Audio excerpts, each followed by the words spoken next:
Most people read those ancient words, "What you bind on earth will be bound in heaven," and move on, never realizing they've just passed the key that unlocks reality itself.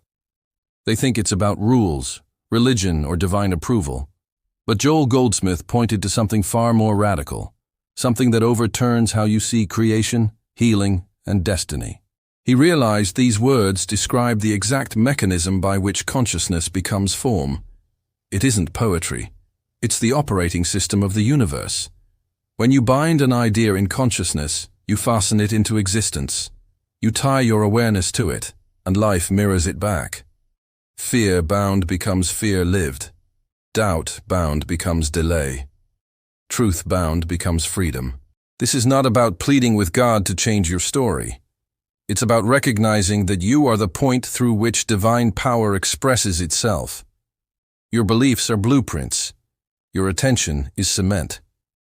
Whatever you accept as real becomes law in your experience. Goldsmith demonstrated this through countless healings. He didn't fight disease. He unbound it. He didn't chase money. He unbound lack and bound infinite supply. He didn't persuade God. He recognized that consciousness already holds everything complete. When a woman came to him with months to live, he did not battle a diagnosis. He worked with her awareness, loosening her inner agreement with death and fastening her to the reality of life. As her consciousness shifted, her body reorganized around the new truth.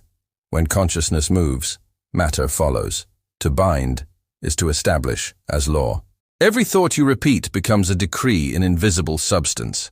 Every time you call something permanent, you nail it to your reality. And the moment you withdraw agreement, you loosen its grip.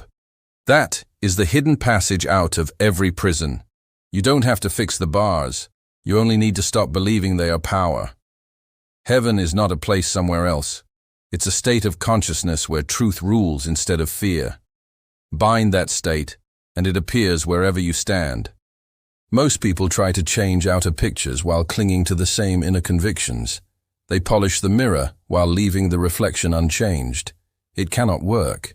The outer is always the echo of the inner. Consciousness is cause, experience is effect. Change the cause and the effect has no choice but to transform. When you bind the awareness that spirit is the only power, lack loses authority. When you bind the truth that life is eternal, disease dissolves its claim. When you bind your identity as spiritual consciousness, fear loses its hypnotic hold. This is not philosophy, it's spiritual physics, and it works with precision. The real work happens in silence, the secret place within you. Not loud affirmations or forced belief, but quiet recognition. When the truth becomes so real inside you that you stop arguing with appearances, you rest, knowing the law is already in motion.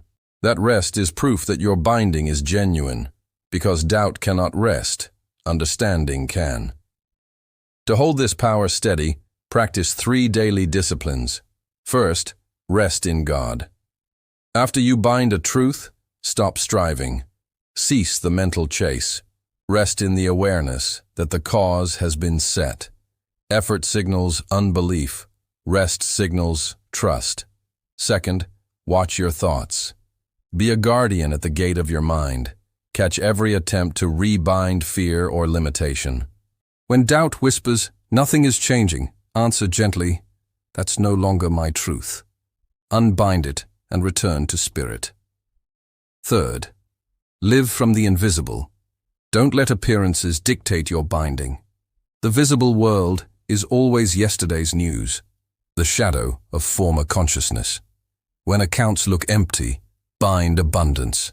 When the body aches, bind wholeness. When relationships shake, bind harmony. Consciousness outruns matter. Expect challenges. The first is lag time. Physical reality takes time to reorganize around new consciousness. During that gap, it looks like nothing's happening. If you rebind limitation because of delay, you cancel the miracle. Hold steady, the seed is sprouting underground. The second challenge is social pressure. People will urge you to face facts, but what they call facts are effects, echoes of old consciousness. Don't argue. Demonstrate. Let results speak. The third challenge is inconsistency. You bind truth in meditation and bind fear in conversation, then wonder why outcomes are mixed. Pause often and check what you're binding. Correct gently until consistency becomes natural. The fourth challenge is mistaking affirmation for realization. Words can say, "I am whole," while consciousness still binds fear. True binding is recognized by peace. When effort ceases and quiet certainty rises, realization has replaced repetition. Advanced practice begins when you no longer wait for crises. You bind spiritual truth as a permanent state. You don't bind health only when sick, you live as wholeness. You don't bind abundance only when broke, you live as supply. You bind heaven as your everyday awareness. Then life stops being a roller coaster of problem and fix, and becomes a steady unfolding of harmony. Goldsmith lived this way. He met challenges, but he never granted them power. He didn't fight darkness. He refused to bind it. Because he gave appearances no energy, they dissolved quickly. You can do the same. Every irritation, fear, and shortage is a question. What will you bind here, limitation or truth? You can even bind truth for others. This is not control, it is recognition. Refuse to bind their limitation. Silently acknowledge their spiritual perfection. Because consciousness is one, seeing them rightly helps lift the shared field. Ultimately, the aim isn't to fix a few issues. It is to establish heaven as your permanent state of awareness. Problems may appear, but they lose their bite because there is nothing in you for them to cling to. That is the peace people felt around Goldsmith. Presence untouched by circumstance, heaven shining through earth. Now it's your turn. You've heard this truth before, but today you understand its mechanics. Consciousness creates experience according to what it binds as real. You were never powerless. You were simply binding the wrong things. So start small. Choose one area: health, finance, relationships. Ask, what have I bound as real here? Quietly unbind every false belief. Bind the truth that spirit alone governs. Then rest. Watch. Live from the invisible. Wait with confidence. The universe will answer because law does not fail. You are consciousness, not body. Spirit, not flesh. Eternal, not temporary. When you bind that truth, everything rearranges. Not because you forced change, but because you aligned with what already is. This is the hidden law behind healings, manifestations, and breakthroughs. What you bind in consciousness becomes what you live in experience. Bind wisely, bind freedom, bind peace, bind heaven, and watch heaven appear on earth.